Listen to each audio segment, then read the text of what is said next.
Good afternoon, everyone. In our series of In the Meantime, we have two features. One at the beginning is on religion and contemporary society, and the second article at the end is about science, technology, and religious or moral issues. Today, I'd like to share some concerns I have about our food industry and the things we eat.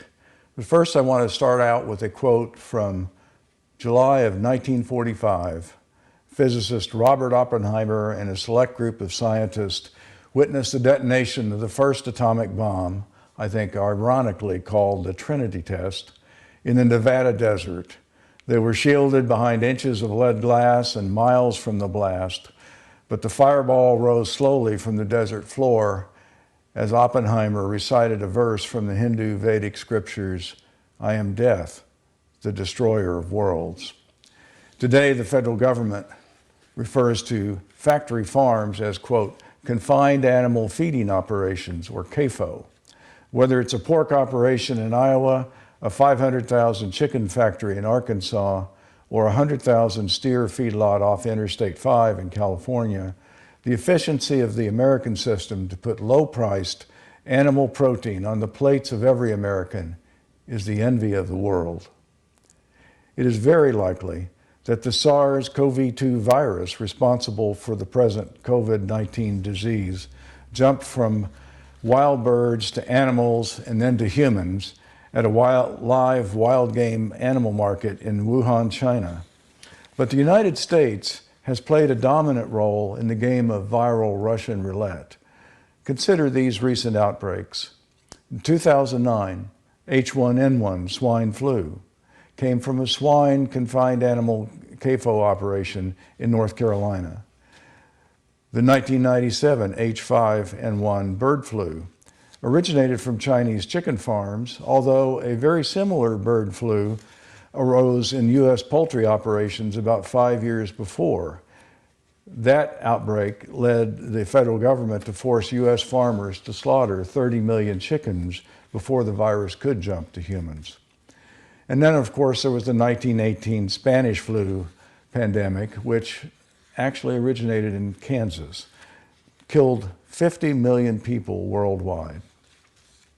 So at this very moment, when the globe is wrestling with a novel human virus, both India and China have announced novel bird flu outbreaks in their poultry operations. The biology of these viral breeding grounds is not hard to grasp. When you confine animals so that they are touching each other on all sides, it is the opposite of what we call social distancing. Then you have birds flying overhead who leave their biological output on the animals destined for human consumption. It is only a matter of time before a random cosmic ray mutates a bird virus, which then infects the pork, beef, or chicken and ends up in your food. This form of animal husbandry may generate terrific profits for shareholders of these large factories, but it is plain Russian roulette with our public health. I hope that the developed nations will seriously reassess our diets and our animal protein consumption. Joan and I have reduced our meat intake greatly, and we have decided to eat 2 days a week of strictly vegetarian diets. It's better for us, and it's better for the planet. Years ago, when my children were very young, we had to go to an event in the Central Valley of California every week for several months. We would drive by a feedlot CAFO with 200,000 cattle on it. I would roll down the windows so the girls could smell the incredible stench of the world's most dense collection of cattle, while I told them to, quote, "Now girls, think about McDonald's hamburgers." They would, of course, groan. But I distinctly remember smelling that ranch, thinking about the obvious biological dangers we're talking about today. And then I recalled Oppenheimer's citation of the Vedic scriptures, "I am become death, the destroyer of worlds." Bless you.